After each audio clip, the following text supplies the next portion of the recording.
때문에 이 시간 좀 소망을 가지면서 같이 이야기 나눴으면 좋겠는데요. 저는 성적인 주제에 대해서 이렇게 다루어지지 않는, 별로 이야기하지 않는 교회 문화에서 자랐습니다. 성은 뭔가 비밀스러워, 굉장히 개인적이야, 다루기 불편해. 그러니까 성은 얘기 안 하죠. 교회에서 이야기하지 않습니다. 그래서 우리가 성에 대한 고민이 있고 어떤 유혹도 있고 또 성 때문에 받은 상처도 있지만 이것을 누군가하고 솔직하게 이야기하는 것은 굉장히 어려운 문화에서 우리가 자란 것 같아요. 제가 대학생이 될 때까지 제가 가지고 있는 모든 성에 대한 지식은요, 고작 초등학교 5학년, 6학년 때 선생님 잠깐 아주 짧게 양호 선생님이 뭔가 그때 교육하셨던 것 같아요. 잘 정확하진 않아요. 중학교 때도 안 했던 것 같아요. 근데 초등학교 때 뭔가 살짝 교육하셨던 게 기억이 나요. 신학교에서도 그 어디여서도 저는 성과 결혼이란 주제에 대해서 배운 적이 없습니다. 결혼을 해야 돼요. 어떻게 살아요? 고민스러웠어요. 그래서 저희 남편이 지혜로운 남자라 저를 데리고 서점에 갔어요. 같이 서점에 가서 책을 뒤져서 5권을 골라서 우리가 결혼하기 전에 사실 그분이 그때 신대원을 졸업했어야 됐거든요. 신대원 시험을 봐야 됐었거든요. 근데 이제 1학기니까 2학기 더 바빠질 거니까 결혼하기 전에 이 책을 읽자. 그리고 같이 발제를 하자. 그러니까 우리끼리 결혼 예비 학교를 한 거예요. 또 마침 그때 저희들이 딱 그렇게 하고 난 이후부터 결혼 예비 학교가 생기더라고요. 근데 정말 하나님의 은혜로 하나님이 좋은 책을 발견하게 해주셨어요. 그리고 제가 신혼 때 저의 영적인 친정엄마 린다 딜로우를 만나게 해주셔서 그 책에서 결혼이 뭔지, 결혼 안에서 성의 역할이 얼마나 중요한 것인지, 성이 무엇을 말하는 건지 린다 딜로우를 통해서 알려주셨어요. 전 너무너무 하나님께 감사해요. 우리 때와 굉장히 다르게요. 왜 이 주제가 이 책 안에 들어갔냐? 지난 5년에서 10년 사이에 이 성에 대한 것이요, 굉장히 혼란스러워졌어요. 이 사회에서, 이 세상에서 이 성에 대해서 어마어마하게 이야기해요. 과거에 이야기했던 것과 다른 방식으로. 근데 우리 아이들은 그 이야기를 안타깝게도 아이들 그림책에서부터 그런 이야기를 듣고 있다는 거예요. 그래서 우리가요, 알아야 돼요.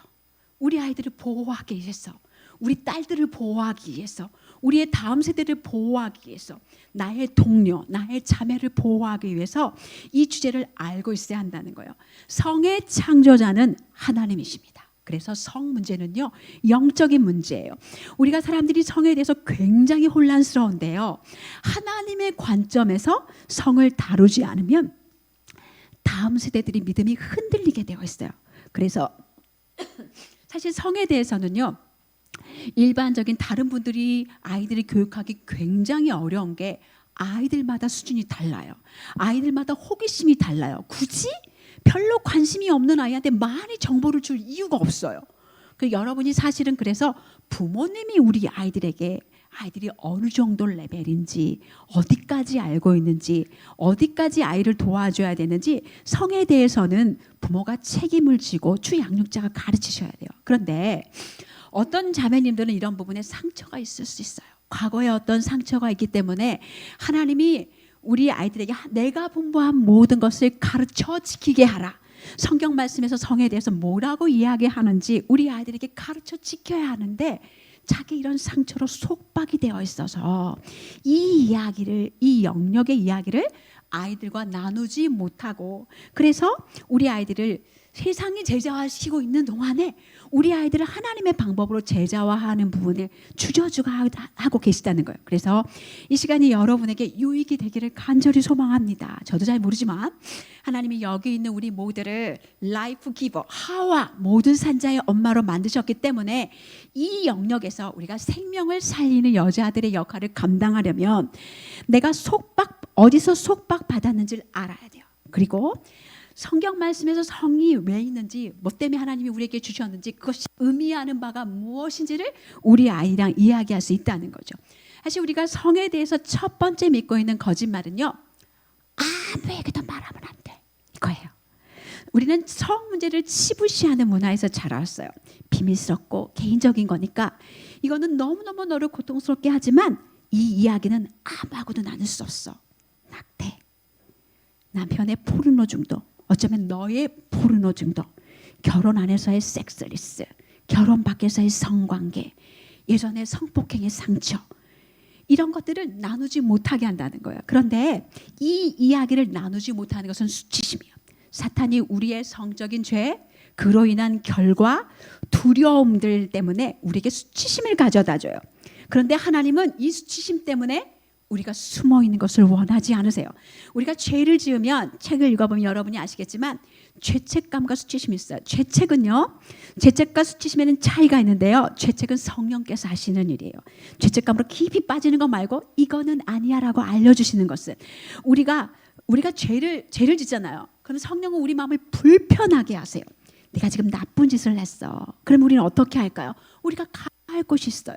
우리가 우리의 죄를 인식하게 하셨으면, 우리가 우리의 죄를 깨달았으면 죄를 자백해야죠.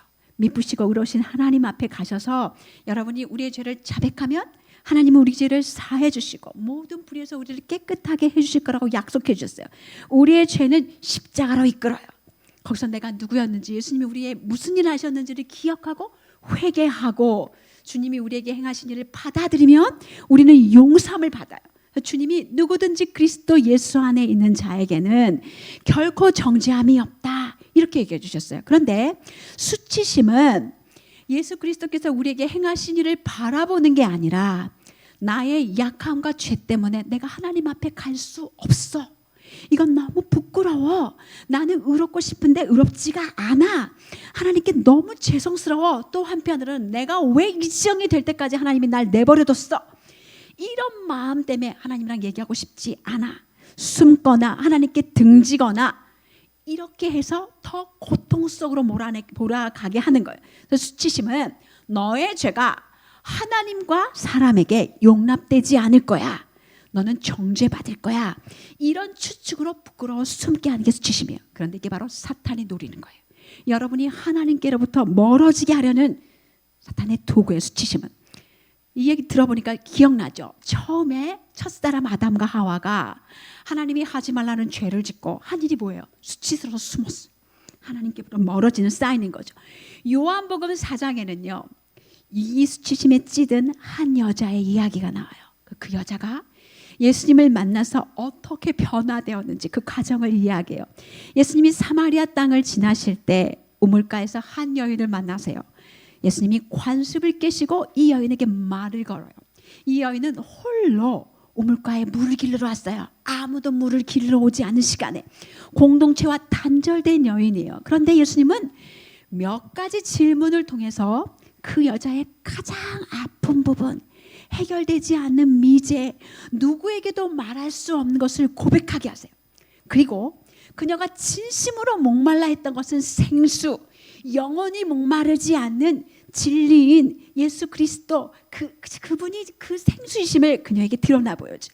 그래서 그녀가 내가 진심으로 목말라 했던 것이 성적 관계에서 내가 찾게 되는 위조된 친밀감이 아니라 영원히 목마르지 않는 생수, 그분이 나의 이 마음의 깊은 갈망을 채워주고 나의 친밀함을 채워주는, 영원히 목마르지 않게 하시는 그분이란 것을 발견해요.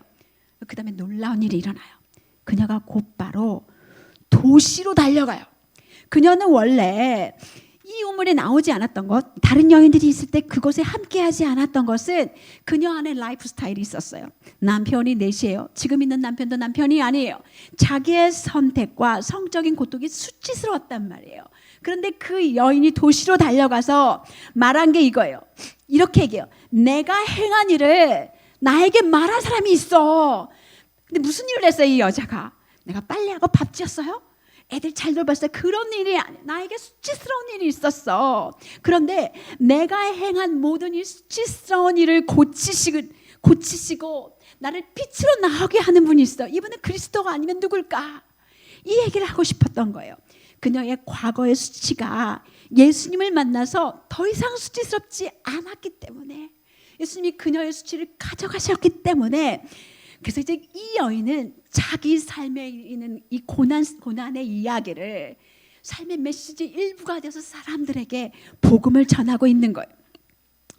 여러분이 오늘 첫 시간에도 둘째 시간에도 우리 자매님들의 연약함 속에서 하나님이 어떻게 그 연약함을 통해서 복음의 이야기를 드러내신지 이야기를 들었어요. 몇 달 전이에요. 저희가 공동체 모임 그 리더이신 자매님들끼리 공동체 모임을 하고 있는데요. 제가 한 여인의 고난의 이야기가 다른 사람을 자유롭게 하고 복음을 가르치는 모습을 생생하게 보게 되었어요. 한 자매님이 있어요. 그 자매님이 아이를 돌보고 싶은데 자신이 몸이 약해서 잘 돌보지 못하는 것에 너무너무 가슴 아파하셨어요. 그 집에 큰딸이 이 작은 아이를 매일매일 돌보고 도와주느라고 언니가 동생을 엄마가 아프니까 그 자기가 밥도 이렇게 걸르는 그런 모습을 보고 엄마가 너무 속상했던 거예요. 이 아이가 건강한 엄마를 만났으면 좋은 환경에서 잘 자랐을 때 하고 눈물 지었어요. 그런데 그 이야기를 들은 자매님 한 분이 입을 여셨어요. 자매님, 그 자매님은 지난 몇 해 동안 질병 때문에 자녀들을 돌보는 게 쉽지 않으셨던 자매님이셨어요. 자매님 걱정하지 마. 지난 몇 년 동안 내가 사람 구실하지 못했을 때 하나님이 우리 아이들을 키워주셨어. 자매님이 더 엉망이 되면 엉망이 될수록 하나님이 얼마나 크신 분인지 보게 될 거야. 자매님은 약하지만 우리 주 예수님은 강하다. 이렇게 얘기하시는 거예요. 그 얘기를요, 제가 말했어 봐요. 별로 파워풀하지 않았을 것 같아요. 그런데 그 힘들고 어려운 시절을 겪었던 자매님이 그 얘기를 해주시니까 제가 그 자리에 있는데요, 영광스러운 거예요. 주님이 영광 받으심을 보고 내가 그 영광 가운데 있으면 너무너무 감사하고 주님을 같이 찬양하게 되더라고요. 한 여인의 고난의 메시지를 주님이 이렇게 복음을 나타내는 도구로 사용하시는구나. 여러분, 우리가 인생의 문제들, 특별히 성적인 문제를요, 누구와 나누는 건 굉장히 두려운 일이 될 수 있어요. 그런데 이것은 자유로 가는 여정이에요. 여러분의 마음에 가장 힘들고 아픈 이야기들은 수치심에 숨지 말고 빛으로 가져오셔야 돼요. 여러분이 혹시 여기 계신 분들 중에서 그런 아픔에 쌓인 것이 있다면 여러분 주변에 지혜롭고 하나님을 사랑하고 여러분과 함께 기도하고 이 싸움을 싸워줄 수 있는 믿음의 선배를 찾아보세요. 야고보서 5장 16절에 우리에게 이렇게 말씀하세요. 너희 죄를 서로 고백하며 병을 낫기 위해 서로 기도하라. 우리는요, 우리 약함을 얘기하죠. 그러면 친구에게 정죄받고 친구를 잃을 것이라고 생각해요. 여러분, 그건 거짓말이에요. 우리는 친구를 얻어요. 고통 속에 있을 때 여러분이 이런 이야기를 나누면 나는 친구가 생겨요. 이 고통을 함께 싸워줄 친구. 내가 이 힘든 세상을 살아갈 때 또 이 고통에서 넘어질 때 나를 일으켜 세워주고 같이 기도해주고 나에게 물어보고 상호 책임을 져줄 친구가 생긴다고요. 그래서 주님이 공동체를 만드신 거예요. 이 공동체 안에서 너 혼자 살 수 없어. 오늘도 사탄은 울면서 삼킬 자를 찾고 있어요. 혼자 있으면 잡아먹히기 너무 쉬워요. 근데 여러분이 함께 있으면 쉽게 못 건드려요. 무서워서 못 건드려요. 같이 있어야 돼요. 여러분은요, 우리는 우리의 잘난 이야기를 하고 싶지만 하나님은요, 우리 얘기를 써요. 여기 사마리아 여인처럼 수치심에서 자유한 그 이야기를 누군가에게 복음을 전할 이야기로 아름다운 주님의 이야기로 쓰신다고요. 남편이 청년 사역을 할 때 낙태를 하고 죄책감에서 한 자매가 저를 찾아왔어요. 얼마나 감사했는지 몰라요. 그 자매는 그 형제를 결혼을 하지 않았지만 남편이라고 생각한 거예요. 그래서 자기 몸을 원할 때마다 다 내줬어요. 그러다가 낙태까지 하고 나서 그 남자가 마음이 변했어요. 얼마나 힘들었을까요? 얼마나 고통스러울까요? 그녀는 하나님 앞에서 자기 죄를 보고 회개했어요. 그리고 저에게 와서 얘기 나눌 때 제가 회개했냐고 물어보니까 회개했다고 이야기하더라고요. 제가 자매님, 예수님이 십자가에서 자매님 죄를 다 용서해 주셨어요. 자매님은 의롭다고 했어요. 자매님은 예수님의 십자가 아래에서 그분이 행하신 일로 거룩하고 존귀한 하나님의 딸이에요. 그럼 이제부터는 결혼할 때까지 자매님 순결을 잘 지켜요. 하나님이 거룩한 신부로 불렀으니까 순결을 잘 지켜요. 화이팅! 이렇게 얘기했어요. 그래서 그 자매님이 정말 너무 감사하게 순결을 잘 지켰어요. 그리고 그 자매님이 돌보는 사람들이 있었는데 그 작은 청년들 안에 이런 동일한 유혹에 있는 자매들을 만날 때마다 자기의 이야기를 오픈하면서 위험해, 결과가 끔찍해, 그 길로 가지 마, 하고 그 사람들을 보호해 줬어요. 도와줬어요. 한 해 뒤에 그녀를 사랑하는 남자가 생겼어요. 그런데 그녀는 그 남자를 피해 다녀요. 과거의 그 상처와 아픔 때문에 이거를 받아줄 사람이 어디 있어? 아무도 없을 걸 생각한 거예요. 그녀가 다시 저를 찾아왔어요. 제가 예수님이 깨끗게 한 그녀의 정체성을 상기시켜줬어요. 그 과거의 일을 교훈 삼아서 자매님이 지금까지 거룩하고 경건하게 살아왔잖아요. 동일한 유혹을 받을 그 자매들을 도왔잖아요. 예수님은 자매님이 과거의 한 일로 자매님을 보지 않아요. 자매님은 거룩하고 존귀한 하나님 딸이에요. 그 형제님에게 하나님이 기회를 주시면 이야기하셔요. 만약 자매님이 그 과거를 다 듣고 그 형제님이 자매님을 받아들이면 자매님 남자예요. 아니면 그 남자는 자매님 남자가 아니에요. 그런데 차마 그 자매님이 그 얘기를 할 수가 없는 거예요. 하나님 저 좀 도와주세요. 지혜를 주세요 하고 있는 그 중간에 어느 날 그 남자가 그녀를 붙잡았어요. 대체 도망다니는 이유가 뭐야? 아무 얘기 안 하고 펑펑 우는 그녀에게 혹시 과거에 남자가 있었니? 그 남자랑 깊은 관계였니? 혹시 낙태를 했니? 그 이야기를 듣고 그 남자가 그렇게 얘기했대요. 조금만 기다리지 그랬어. 내가 올 텐데. 그 남자는 그녀를 받아들였어요. 두 분이 결혼했어요. 제가 그 결혼식에 갔어요. 생글생글 웃던 신부가 저랑 눈이 마주쳤어요. 둘이 펑펑 울었어요. 왜 울었을까요? 누가 대체 이 스토리를 쓰신 거예요? 얼룩진 신부를 거룩한 신부로 누가 만드신 거예요? 우린 알아요. 누가 했는지. 하나님이 하신 일이기 때문에 같이 주님을 찬양할 수 있었어요. 이 스토리는 해피엔딩이에요. 그런데 이 해피엔딩과 다르게 여러분 중 누군가는 누구에겐가 이야기를 했는데도 불구하고 여전히 수치심에 갇혀있는 분이 있을 수 있어요. 여전히 이 이야기를 떨쳐버리고 싶을 수 있어요. 떨어지지 않으니까 너무나 힘들 수 있어요. 때때로 우리에게 어떤 일들은 변화를 가져오는 일들 시간이 오래 걸릴 수 있어요. 우리는 숨고 싶은 그런 본능에 굴하는 대신에 계속해서 하나님을 알아가야 돼요.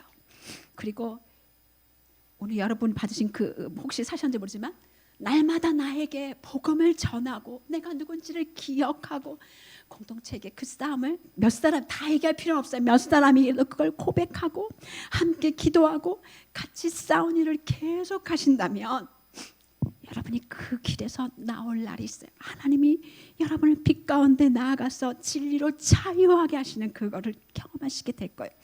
두 번째 거짓말은요.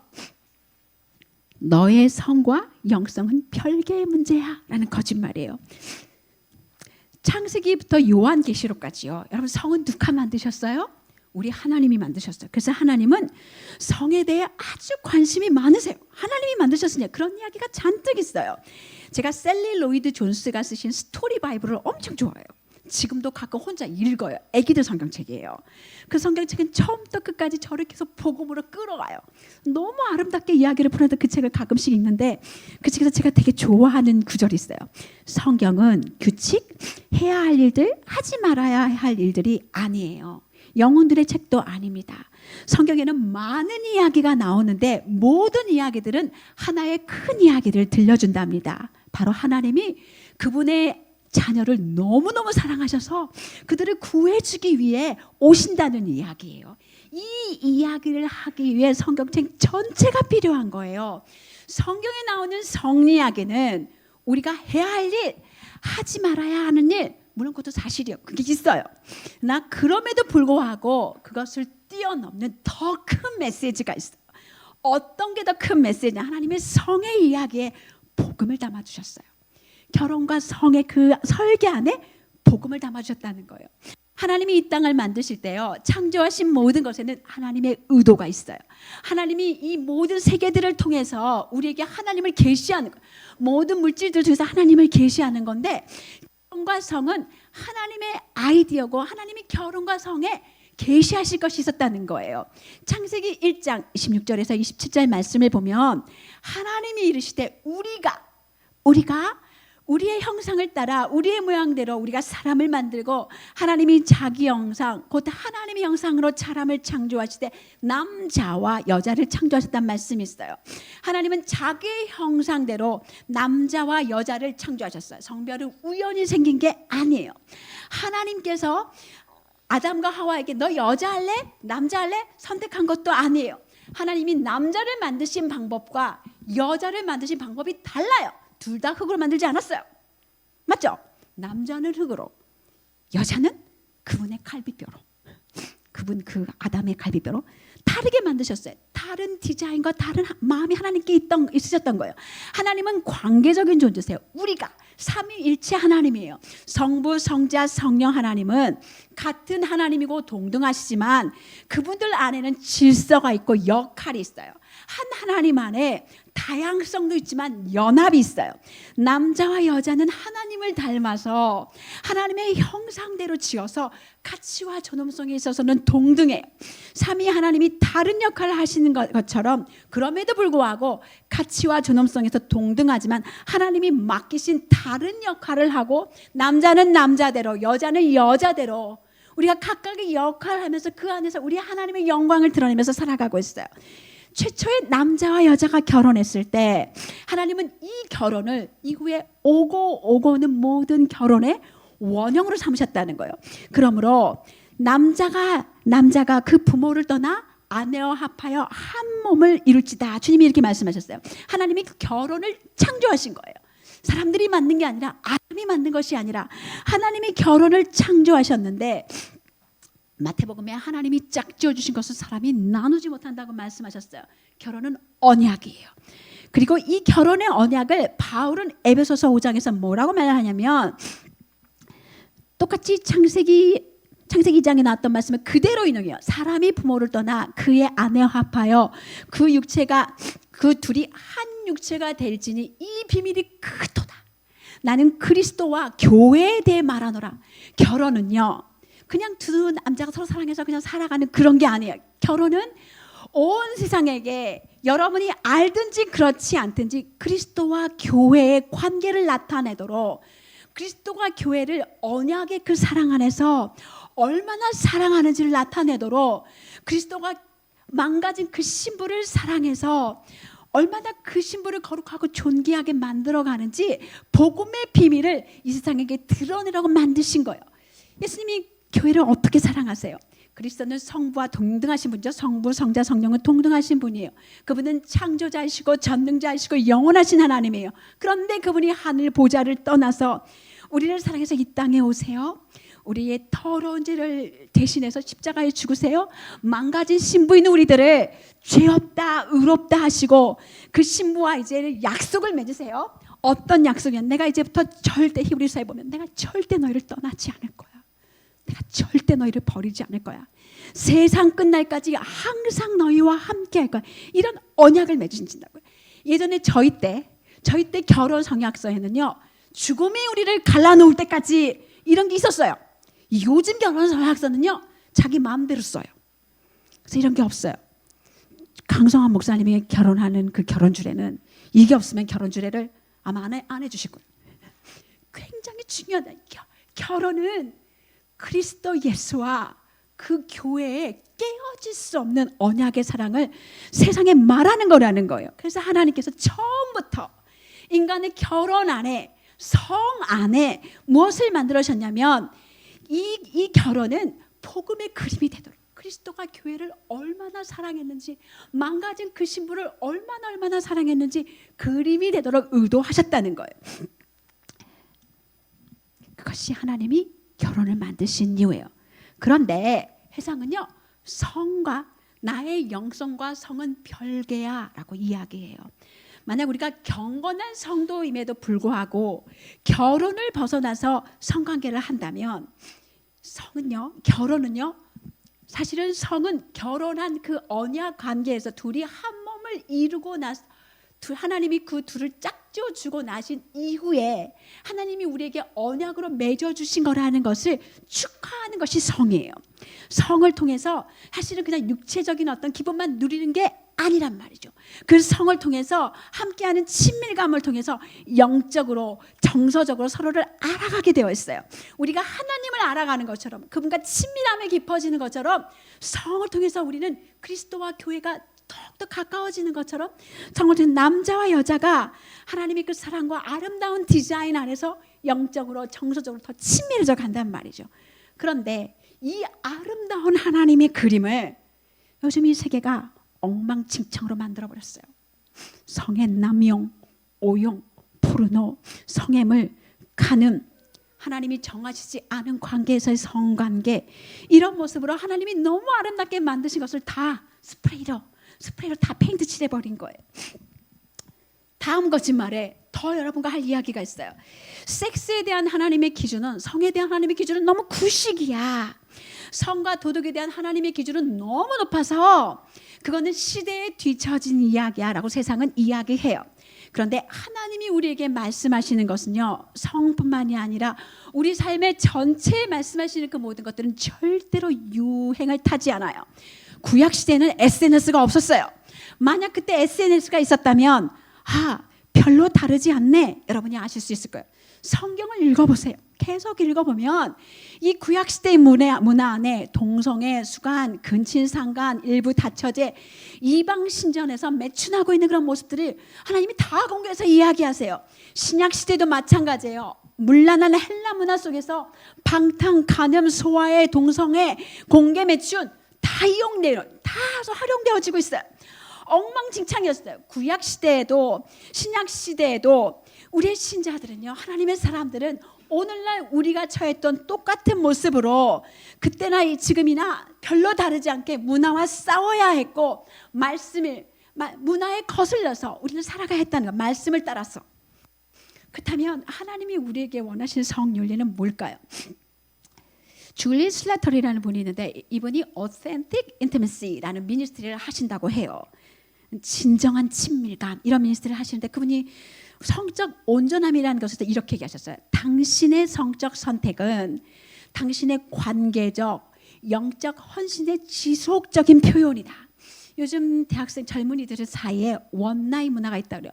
그냥 오늘 처음 만났어요. 그런데 원나잇을 해요. 하룻밤 잔다는 거예요, 그 사람이랑. 로맨스 소설을 읽어요. 예전에는 우리 자매들이 포르노에 많이 노출되지 않았는데 지금은 포르노를 평범하게 허용적이 되어가고 있다는 이야기를 들으면 정말 가슴 아파요. 진짜일까? 사실이라고 해요. 우리는 우리의 행동과 관계를 하나님의 말씀에 일치시켜서 복음을 드러내도록 부르심을 받았어요. 그런데 우리의 주위를 둘러보면요, 우리가 성에 대해서 기독교인들이 우리가 갖는 두 가지 도전이 하나 있는데요. 어떤 도전이냐? 결혼 전에 있는 자매들에게는, 결혼 전에 있는 사람들에게는 성관계를 하지 말으라고. 결혼 전에는, 결혼 안에서만 그게 가능한 것처럼 설득을 해야 돼요. 그 다음에 또 하나의 도전은요, 결혼 안에 있는 사람들에게 하나님이 얼마나 아름다운 것을 여러분에게 주셨는데 이걸 즐겨야 된다는 걸 설득을 해야 돼요.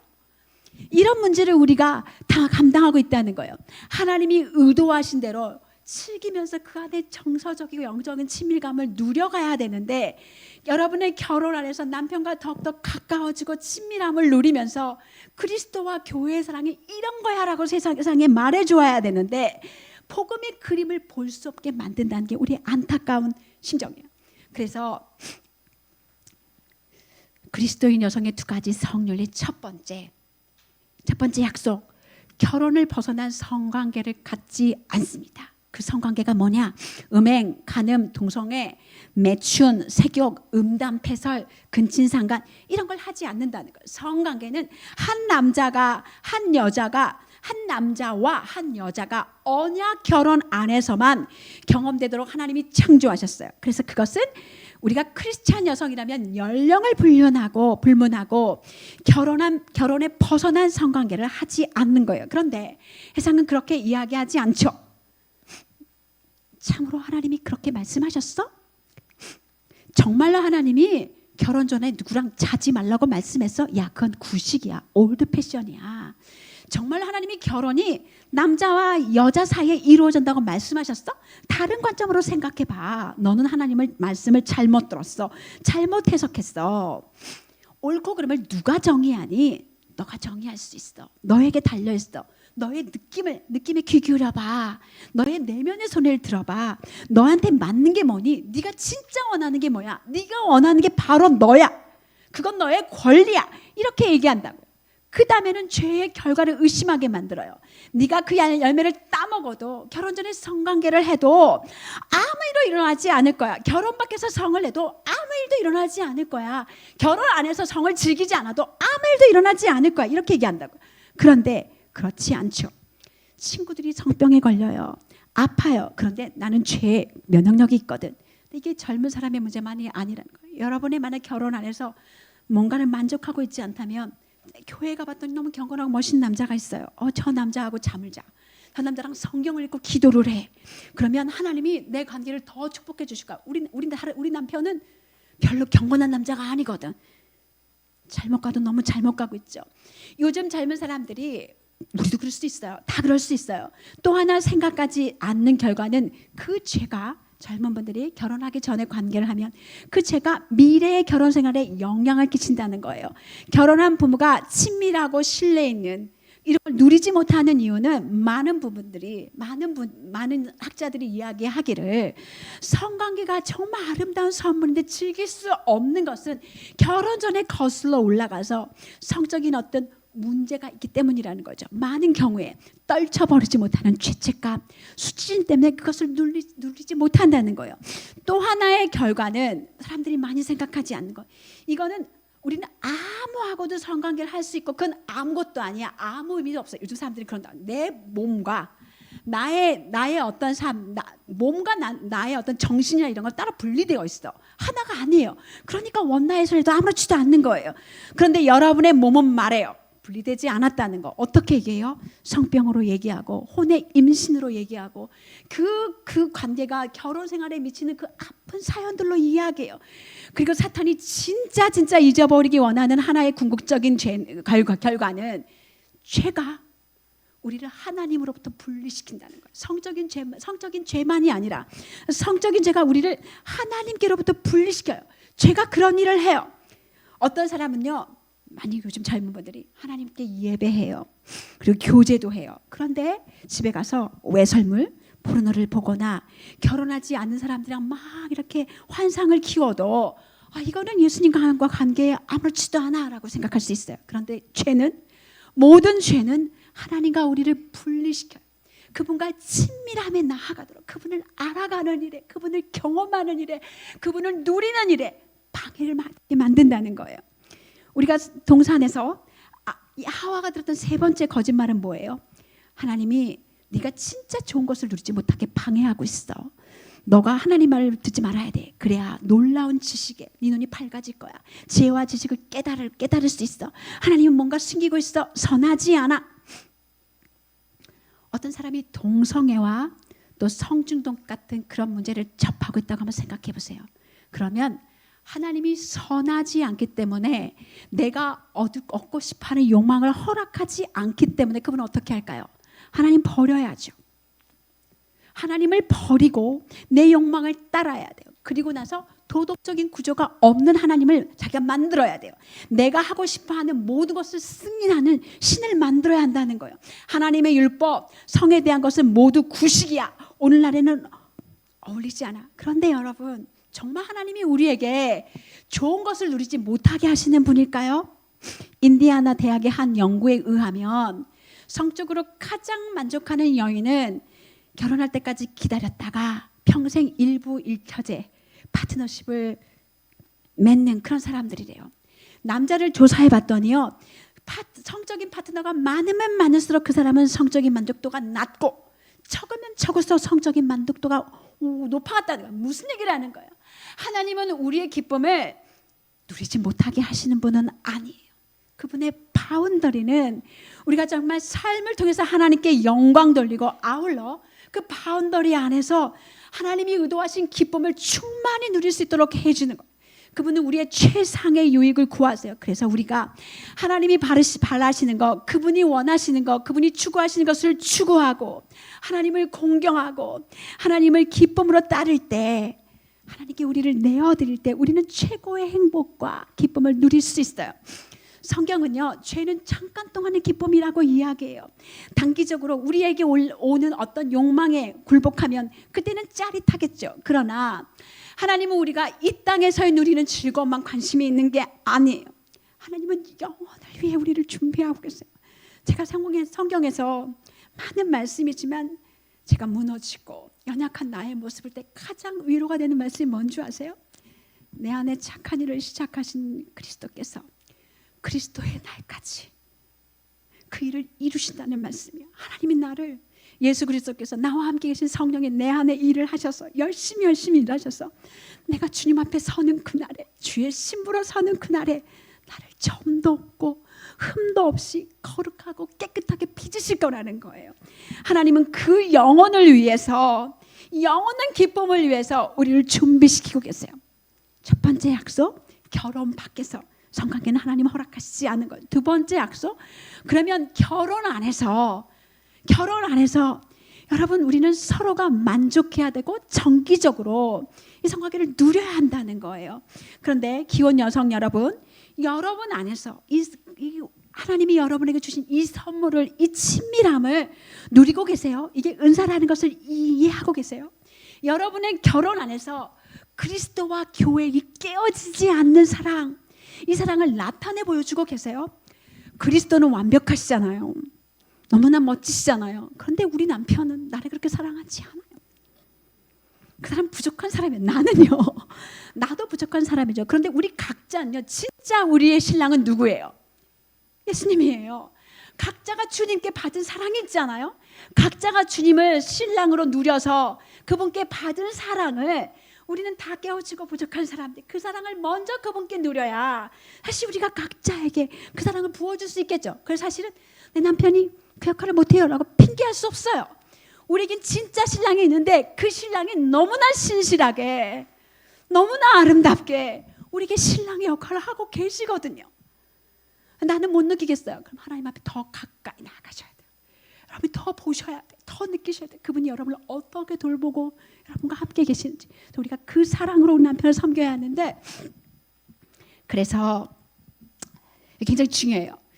저희 교회에서는요, 이 결혼 생활의 가장 큰 문제가 재정과 잠자리 문제라는 거를 알고 있기 때문에 우리는 굉장히 편안하게 이런 걸 물어보는 교회라서 가끔씩 이제 뭐 새로 오시거나 이러면 얘기 나눠보면 육아에 지치잖아요. 또 어떤 또 관계에 좀 어려움이 있으면 한참 동안 쉬고 계시는 부부가 의외로 굉장히 많으세요. 그리고 그분들은 이렇게 얘기해요. 저희는 별로 필요가 없어요. 우리는 우리 애들 함께 섬기고 있고 여전히 주님을 같이 섬기고 있으니까 괜찮아요. 여러분, 여러분이 그리스도께로 향한 열정이 멈추기를 원하세요? 아니죠. 근데 왜 여러분의 배우자를 향한 여러분의 열정이 자라기를 원하지 않으세요? 그 아이러니한 거예요. 또 다른 케이스는 이런 거예요. 나는요, 이게 너무 힘들어요. 저는 즐기지 않아요. 그런데 남편을 섬기고 있으니까 저는 하나님을 섬기고 있는 거예요. 여러분, 그것도요, 우리가 하나님이 우리에게 주신 선물을 훼손하는 거예요. 성적인 온전함을 위해 우리가 싸워야 돼요. 주님이 우리에게 주신 기쁨을 위해서 싸워야 한다는 거예요. 하나님이 우리에게 주신 이거는요, 사실은요, 어쩌면 우리가 믿고 있는 거짓말 중에 하나가 그분의 즐거움을 위한 거예요. 저는 그냥 그분에게 기쁨을 줄 책임이 있어요 라고 말할 수 있어요. 그런데 그거는 전체 그림이 아니에요. 아가서를 보면 거기 슐람미 여인이 나와요. 그 여인은요, 남편과 함께 나누는 그 친밀함에 대해서 생각해요. 그녀는 그걸 계획해요. 그리고 즐겨요. 1장부터요, 그녀는 먼저 시작해요. 먼저 시작하고 포도밭에서 만남을 계획해요. 우리의 남편에게는요, 우리가 기쁨을 누리고 있다는 게 굉장히 중요해요. 그래서 여러분이 그게 중요하기 때문에 함께같이 대화를 나누셔야 돼요. 왜 여러분이 힘든지, 뭐 때문에 어려운지 서로 대화하시면서 또 뭐 병원에 도움이 필요하면 그 도움도 받으시면서 함께 하나님이 주신 이것을 누릴 수 있으셔야 돼요. 우리가 결혼 생활에서 기쁨을 추구하는 것은 하나님을 영화롭게 하는 거예요. 하나님은 그 친밀함을 창조하셨고 성을 창조하신 하나님을 우리가 높이는 길이라는 거죠. 그런데 자매님들이 이 잠자리를 하고 싶지 않은 이유는 여러 가지 이유가 있어요. 책에도 나와요. 정당한 이유들도 있어요. 육아에 기진맥진했고 또 맞벌이까지 하시면 얼마나 힘드셔요. 또 본인이 원하는 그런 거 아닌 거, 너무 힘들고 아픈 거예요. 또 뭐 어떤 슬픔의 시간을 보내실 수 있고 질병에 시달릴 수도 있고 우울의 시즌을 지날 수도 있고 또 우리 남편이 음란물을 가까이 했기 때문에 여러분에게 상처가 돼서 배신감으로 그것에 치유하는 중이기 때문에 잠깐 멈췄을 수도 있어요. 한동안 잠자리를 절제하는데 정당한 이유가 될 수 있다는 건데 그럼에도 불구하고 성경에서 뭐라고 말씀하시면 기도하는 것 이외에 이 시간들을 여러분이 기도하는 것 가운데 보내야 하신다는 거예요. 기도하지 않으면서 이 시간을 보내고 계신다면 어떻게 문제를 해결하실 거예요? 기도하지 않고 계신다면 어떻게 그 문제를 해결할 지혜를 얻으실 거예요? 그래서 기도 없이 잠자리를 보류하는 것은 여러분의 삶과 결혼을 향한 하나님의 아름다운 디자인에 반하는 거예요. 우리의 성은 결혼은 깨어지지 않는 그리스도의 사랑, 교회와 그리스도의 사랑을 여러분이 알든 그렇지 않든 복음은 이런 거야 라고 세상에게 말하는 거라는 거죠. 또 이게 연결되는 이야기가 있어요. 나도 성적 욕구를 해소할 출구가 필요해. 우리가 순결한 삶을 살지만 혹시 또 우리가 원하지 않아서 또 결혼 생활을 하고 계시다가도 싱글이 될 수 있잖아요. 엘리자베스 엘리엇은 짐 엘리엇을 일찍 잃었는데 남편은 3분이었어요. 결혼 생활 동안. 돌아가시고 2번 사별을 겪은 거예요. 그런 일이 겪어서 한동안 10년이 넘게 싱글로 지냈던 경험도 있단 말이에요. 그러면 우리가 순결한 삶을 살면서도 어쩌면 평생 미혼으로 살아야 할 수도 있고 또 어떠다가 싱글로 살아가는 어떤 시즌이 있을 수 있는데 우리의 성적 욕망을 어떻게 하냔 말이죠. 갈망은 죄가 아니에요. 그런데 우리가 천국에 갈 때까지 충족되지 않는 갈망이 있어요.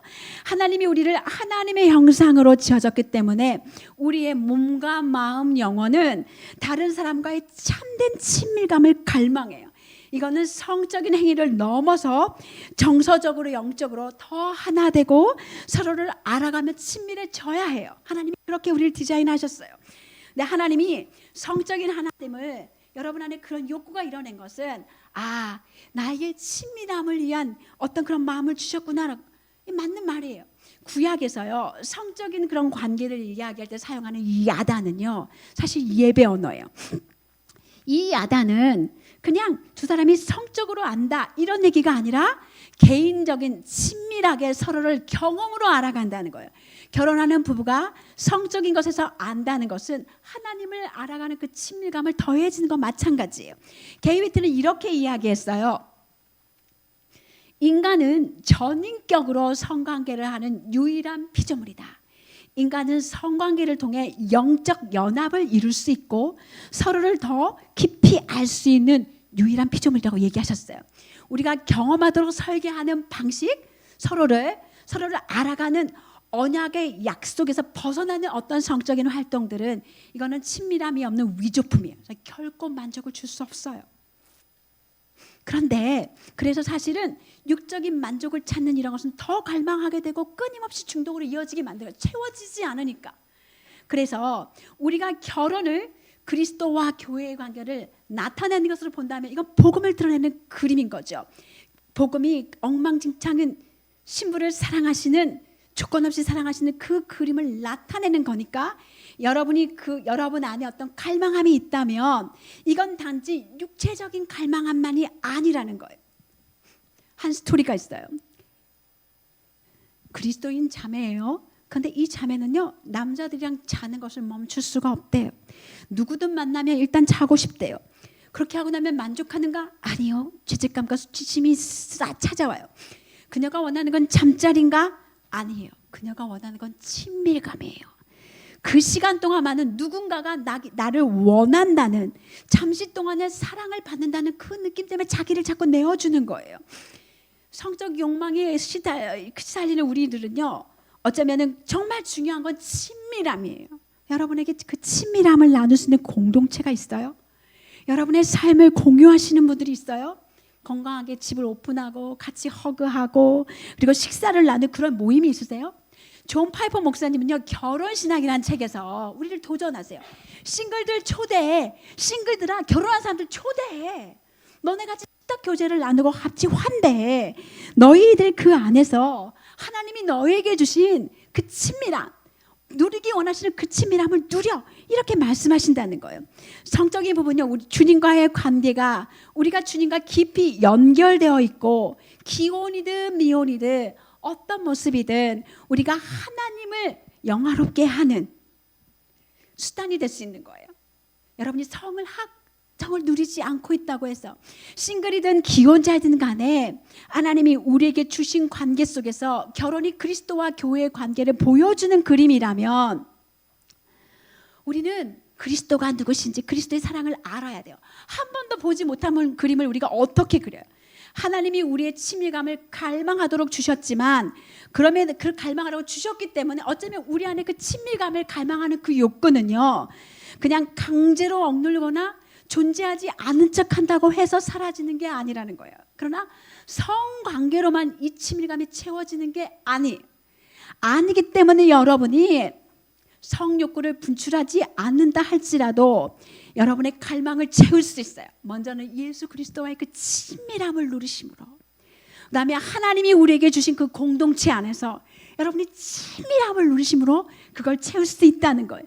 먼저 주님이 우리에게 주신 생수로 우리를 가득 채우고, 그리고 그 목마름을 채운 다음에 하나님이 우리에게 삶의 지경해 주신 사람들에게 하나님의 사랑과 은혜를 나누면서 주님이 우리에게 갈망을 주신 그 갈망을, 그 친밀함의 갈망을 함께 채워줄 수 있다는 거죠. 그 다음에 마지막 얘기인데요, 성과 제자화예요. 우리는 그러면 이제 우리 아이들을요, 이 험한 세상에서 어떻게 이 성의 영역에서 제자화할 수 있을까요? 첫 번째로 굉장히 중요한 건요, 우리가 무엇을 믿는지 실제로 아는 게 필요하다는 거예요. 대부분의 많은 그리스도인들은요, 성에 대한 이야기들이 하나님의 말씀 안에 있다는 걸 알고 있지만 해야 할 일, 결혼 전 성관계는 하면 안 돼, 이 정도, 하지 말아야 할 일 정도의 목록 외에는 동성애나 습관이나 여러 가지 이런 거 위에는 우리 애들에게 뭐 때문에 하지 말아야 되는데, 왜 하지 말아야 되는데, 그 성 그림 안에 있는 어떤 백그라운드, 하나님의 목표, 하나님의 마음을 아이들에게 이야기해 줄 수 없다는, 그 질문에 대답하실 분이 없다는 거. 오늘 여러분이 그걸 배우셨어요. 성에는 하나님의 그림이 있어. 그리스도와 교회를, 그 뜨거운 사랑을 나타내도록 하나님 만드신 거야. 그 얘기를 우리가 얘기할 수 있는 거죠. 왜 믿는 사람이랑 결혼하는 게 안 돼요? 여기 봐봐. 믿지 않는 사람과 멍해를 함께 하지 말라고 하셨어. 그러니까는 믿지 않는 사람이랑 결혼하면 안 돼, 이게 아닌 거예요. 성경은 결혼을 그리스도와 교회의 언약을 드러내는, 복음을 드러내는 그림으로 나타낸단 말이에요. 그런데 그리스도를 알지 못하는 사람은 그 그림이 뭔지 몰라요. 본 적이 없으니까. 그럼 여러분의 결혼 안에서 어떻게 그리스도와 교회의 관계를 구현해낼 수 있을까요? 한 분이 그걸 다 해야 되는데 굉장히 고통스러워요. 그래서 하나님이 멍해를 치지 마, 이렇게 부탁하시고 우리를 보호하기 위해서. 근데 만약에 여러분이 어떤 관계든 그분이 불쌍해서 안타까워서 전도하고 싶어서 어떻게든 결혼하셨어요? 그러면 나는 그리스도와 교회의 그림을 그릴 수 없으니까 이 남자랑 끝내야 되나? 성경 그렇게 이야기하지 않죠. 어떻게 하라고 얘기했어요? 믿지 않는 남편이라 할지라도 너희가 그 권위 안에 복종하라고 이야기했어요. 물론 하나님이 하지 말라는 거 하라는 얘기 아니에요. 하나님의 권위가 더 높아요. 복종하라고 말씀하시고 그 다음 하시는 말씀이 뭐냐면, 그 남자가 네가 하나님을 경외함으로 그 남자에게 선한 행위를 행하면, 하나님을 경외함으로 그 선한 행위를 행하면 그 남자가 너가 하나님을 경외함으로 하나님 때문에 그 일을 나에게 한다는 것을 알게 되면 하나님이 그 사람을 구원하실 거라는 거예요. 사실 이거 약속이에요. 그런데 우리에게 안타까운 게 있어요. 하나님이 네가 3개월만 하면 내가 그렇게 해줄게, 6개월만 하면 그렇게 해줄게라고 없는 거예요. 여러분 신뢰하셔야 돼. 혹시 여러분의 남편이 혹시 아직 하나님 앞에 깊이 들어오지 못하셨다면 이걸 신뢰하시고 여러분의 진짜 신랑인 그리스도와 그 사랑을 깊이 누르시고 그 그림을 많이 보시고, 그 여러분이 그 그림을 이 남자가 어떤 모습이든 엉망진창이든 아무리 망가져도 그리스도의 사랑으로 품어내고 사랑하고 이 사람을 섬기면 이분이 그 사랑이 이건 도대체 사람에게 나올 수 있는 사랑이 아니야.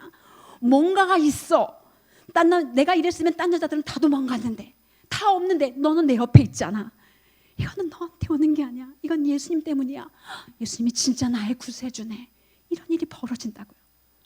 그래서 이게 하나님의 마음이에요. 우리 하나님은요, 성에 대해서 관심이 많으세요.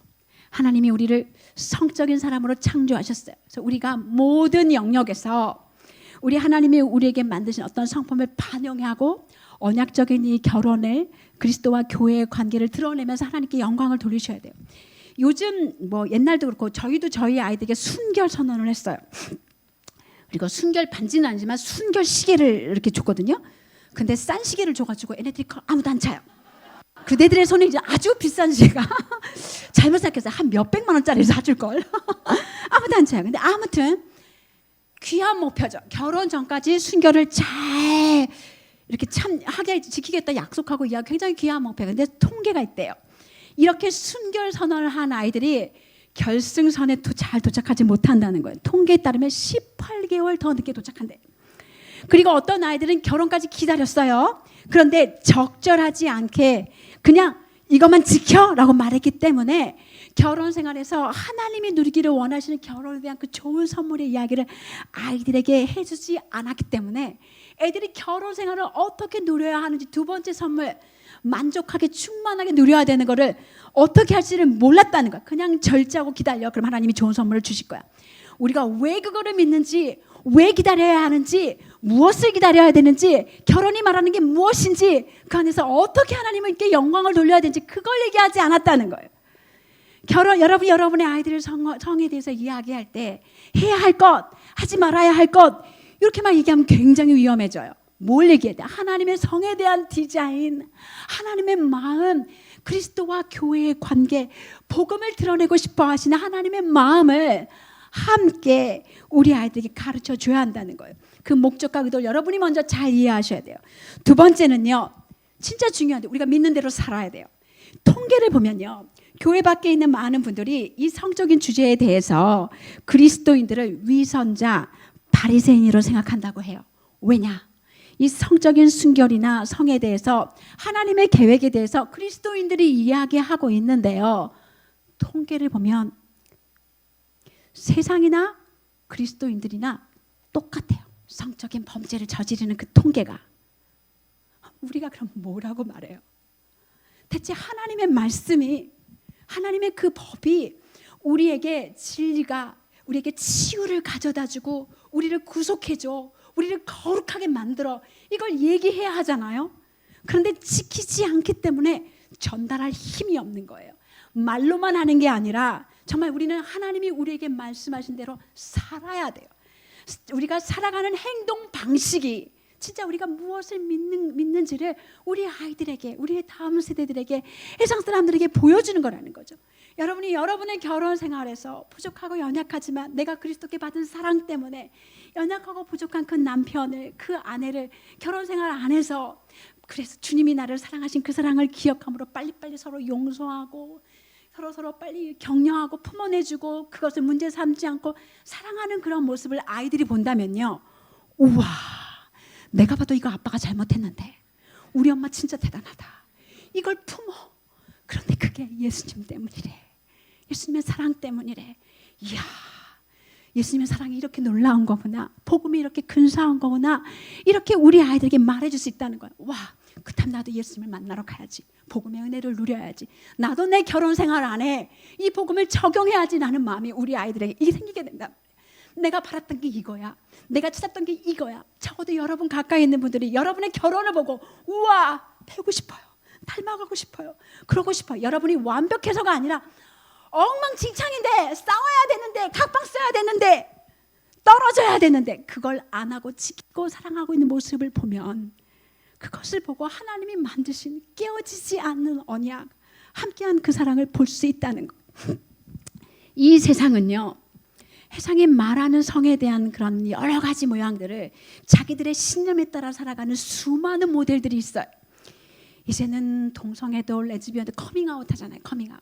그럼 사람들이 막 박수 쳐주잖아요. 와, 용기 있다, 멋있다, 세상 근사하다 이렇게 얘기하잖아요. 그러면 우리 아이들이 어디서 그리스도와 교회의 관계를 볼 수 있을까요? 예수 그리스도께서 자기의 생명을 내어주시고 엉망진창의 신부를 사랑하는 모습을 어디서 우리 아이들이 모델로 볼 수 있을까요? 여러분이, 여러분의 결혼이 여러분의 주변에게 그리스도와 교회의 그 놀라운 사랑을, 언약의 사랑을 절대 깨어지지 않는 보여줄 수 있는 그런 사랑이 되어야 한다는 거예요.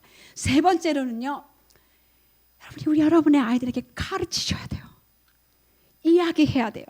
우리 인생을 살아가다 보면 이게 찬스가 많이 있어요. 하나님이 우리에게 많은 찬스를, 애들이랑 얘기할 때, 야 오늘 공부했어? 숙제했니? 얼마큼이나 했어? 오늘 친구랑 싸웠니? 학교랑 별일 없었니? 이런 얘기만 물어보는 게 아니라, 여러분이 아이들이 힘들고 어려운 상황들은 자꾸 아이랑 좋은 관계와 그런 대화들을 나누시면서, 저희 아이들이 이제 다 컸잖아요. 제가 사실 이제 우리 아이들 더 많이 질문해서 이렇게 끌어내야 되는데 가끔씩 정답을 줄 때가 되게 많이 있어요. 이건 이런 거야, 전 저런 거야, 너 그렇게 하면 안 돼. 이러면 이제 아이들이랑 마음을 많이 닫게 만들 수 있어요. 저도 그래서 이제 노력하려고 더 많이 질문하고 끌어내고, 그 아이가 성인이니까 찾아갈 수 있도록 도와주려고 되게 이야기를 하는데요. 우리가 하나님께 지혜를 구하고 더 많이 우리 아이들에게 하나님이 주신 그 시간들 속에서 가르쳐야 돼요. 좋은, 여러분이 하나님의 성에 대한 커다란 그림을 가지고 계셔야 되고, 여러분의 결혼 생활에서 그 아름다움을 보여주셔야 되고, 기회가 되는 대로 본으로 보여주시고 말로도 가르치셔야 돼요. 저희는 거의 매 한 번씩 애들이 어디 데리고 가서 정기적으로 이렇게 가르쳤고요. 또 삶의 어떤 이슈들이 나올 때, TV에서 어떤 이야기들이 나올 때, 아이들이 신문을 접했을 때, 어떤 소식을 들었을 때 어떻게 하면 이 하나님의 그런 모습들을 아이들에게 가르쳐줄까, 항상 기회를 찾았어요. 기회를 찾으셔서 우리 아이들에게 가르쳐줘야 돼요. 성은요, 요즘 잃어버린 땅이에요. 근데 이건 하나님의 땅이에요. 무엇을 나타내는? 그리스도와 교회의 뜨거운 사랑, 복음의 그 은혜와 사랑을 나타내는 장이에요. 여러분, 이거 우리 찾아와야 돼요. 여러분의 결혼 안에서 여러분 누리세요. 주님이 주신 거 마음껏 누리세요. 안 되면 얘기하세요. 서로 이야기하세요. 다른 데 쳐다봤자 소용없어요. 둘이 말해야 돼요. 그것밖에 방법이, 서로 대화하고 이야기해서 서로를 섬길 수 있는 방법을 찾으세요. 하나님께 기도하시고 누리시고 사랑하면 우리 부부관계는요, 어떤 분이 그래요. 아, 지금 우리가 50인데 60인데 우리 나이 대봐봐. 거짓말이에요. 진짜 거짓말이에요. 결혼은요, 가면 갈수록 더 좋아요. 놀라워요. 매해마다 더 좋은 게 있을까? 더 좋은 게 있어요. 왜요? 우리가 하나님과 함께하는 그 시간은요, 주님을 알아가면 알아갈수록 더 좋아요. 더 달콤해요. 더 친밀해요. 더 놀라워요. 이제 누가 저를 툭 건드면 그냥 하나님 생각하면 눈물 날 수 있어요. 너무 감사해서, 너무 좋아서. 여러분의 결혼도 하나님이 그렇게 되길 원하세요. 둘이 멋있었어 아니에요. 근사해서가 아니에요. 둘 다 엉망진창이지만 우리 안에 부어주신 하나님의 사랑 때문에, 복음의 은혜 때문에 우리는 우리의 결혼을 지키고, 하나님이 우리에게 그려주신 그 아름다운 결혼의 그림을 사람들한테 보여줄 수 있고, 그래서 우리의 결혼을 보고 사람들이 와우, 복음은 너무 아름답다, 하나님이 너무 아름답다, 하나님의 디자인이 정말 근사하다. 그래서 우리의 모든 모습을 통해 연약하지만 그럼에도 불구하고 하나님께 영광이 될 수 있도록 우리의 구속자 주님을 찬양할 수 있게 되기를 간절히 소망합니다. 함께 기도하겠습니다.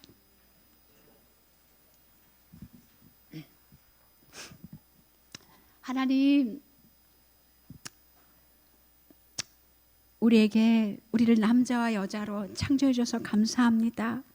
특별히 여기 하나님의 딸들을 하나님의 딸로 창조해 주셔서 감사합니다. 내가 내 성을 선택한 것이 아니라 하나님이 나에게 주셨고, 또 하나님이 이 성을 통해서 나를 여자로 지으신 것을 통해서 나만이 할 수 있는, 여자가 할 수 있는 나의 삶을 통해 하나님을 찬양하고 영광을 올려드릴 수 있도록 저희를 불러주심에 감사합니다. 하나님, 우리에게 결혼을 주셔서 감사합니다. 또 성을 주셔서 감사합니다. 하나님, 결혼 안에서 그리스도와 교회의 관계를 드러내게 도와주십시오. 혹 이 가운데 성의 허락되어지지 않는 상황 속에 있는 자매들이라 할지라도 하나님이 우리 안에 그리스도의 그 친밀감을 누리게 해주셨고 그 친밀감을 공동체를 통해서 그 사랑을 드러내라고 말씀해 주셨기 때문에 주님, 우리가 하나님이 우리에게 나의 신랑 나의 그리스도께서 내게 주신 그 친밀감을 드러내고 나누고 사랑하면서 예수 그리스도께서 내 안에 이루신 복음의 은혜를 드러내는 주의 사람들이 될 수 있도록 도와주십시오. 주님, 우리가 잃어버린 땅을 찾기를 원합니다. 저희를 긍휼히 여겨주셔서 기도하게 해주시고 더 자라가게 해주시고 주님과도 더 가까워지게 해주시고 우리 남편들과도 더 가까워지게 해주셔서 우리 안에 이 구속과 회복을 이루신 분이 하나님이신 것을 높여드릴 수 있는 우리가 되게 도와주십시오. 예수님의 이름으로 기도합니다. 아멘. 자, 이제 여러분이 그 소그룹 있으시죠? 너무 좋죠? 그 소그룹으로 딱 모이셔서